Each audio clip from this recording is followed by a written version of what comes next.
नमस्कार दोस्तों, आज हम डिस्कस करेंगे class 10th Rajasthan board chlorofluorocarbon CFC या फ्रियोन के बारे में। ठीक है, अब क्या क्वेश्चन एग्जाम में आ सकता है तो वो पॉसिबल क्वेश्चन आप पहले देख लीजिए। पहला क्वेश्चन है फ्रियोन या CFC मतलब क्लोरोफ्लोरोकार्बन किसे कहते हैं और इसका निर्माण किस प्रकार किया जा सकता है। इसी प्रकार यह क्वेश्चन आ सकता है फ्रियोन का उपयोग बताइए। यह क्वेश्चन आ सकता है कि CF2Cl2 का नामकरण कीजिए, मतलब फ्रियोन का नामकरण हमें करना है, उसकी नेमिंग करनी है। इसी प्रकार क्वेश्चन आ सकता है कि फ्रियोन 113 का अणु सूत्र मतलब मोलिक्यूलर फॉर्मूला हमें बनाना है, तो कैसे बनाओगे। अब इनके आंसर हम देखते हैं। सबसे पहले देखते हैं इसकी परिभाषा। दोस्तों डेफिनेशन या परिभाषा आप कैसे बनाओगे। दोस्तों नाम से ही आप इसकी परिभाषा बनाओगे। ये ट्रिक है कैसे। यहाँ पर लिखा है क्लोरो, फ्लोरो और कार्बन, तो आप क्या बताओगे कि कार्बन के साथ जब क्लोरीन और फ्लोरीन जुड़ती है बनने वाले यौगिक को हम क्लोरोफ्लोरोकार्बन कहते हैं। दोस्तों यहाँ पर यही परिभाषा मैंने लिखी है जो बिल्कुल सिंपल है।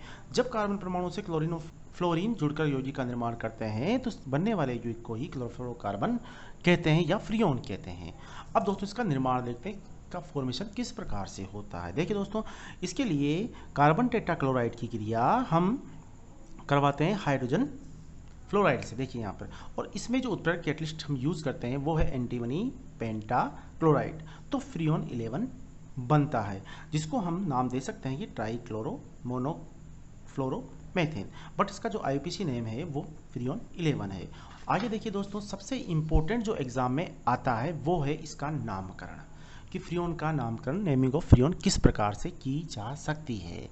देखिए दोस्तों, इसके लिए हम क्या ट्रिक अपनाएंगे। यहाँ देखिए, सबसे पहले मान लीजिए कि कोई भी फ्रियोन है, उसको हम मान लेते हैं कि फ्रियोन XYZ है। इसको इसी तरह आप लिखोगे, X पहले, Y बाद में और Z लास्ट में, इसी तरह आप इसको लिखोगे दोस्तों। तो X का मतलब है, आप सीधी भाषा में भी समझ सकते हो कि X का मतलब C-1 सीधे।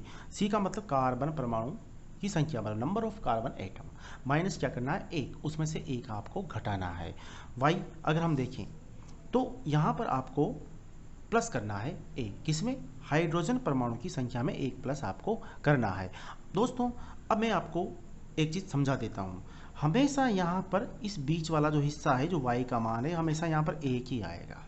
क्यों? क्योंकि क्लोरोफ्लोरोकार्बन में कभी भी हाइड्रोजन होती ही नहीं है, और हमें क्या करना है, हाइड्रोजन की संख्या +1 करना है, और 0 + 1 करना है, हमेशा यहाँ पर 1 ही आएगा, मतलब ये Y का मान हमेशा 1 ही आता है। ठीक है दोस्तों।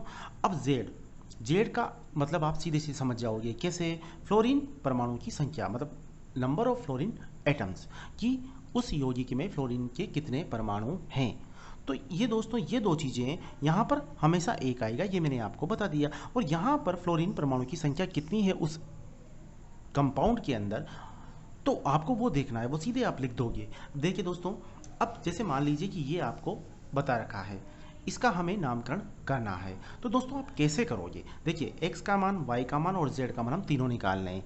X का मान C-1, यहीं आपको थोड़ा सा ध्यान देना है। नंबर ऑफ कार्बन एटम कितने हैं, 1, जो कार्बन परमाणु की संख्या है यहाँ पर 1, तो हम क्या करेंगे 1, और चूंकि सूत्र में दे रखा है कि माइनस हमें 1 करना ही करना है, तो 1 - 1 = 0। इसका मतलब X की वैल्यूज कितनी आ गई, 0। ठीक है।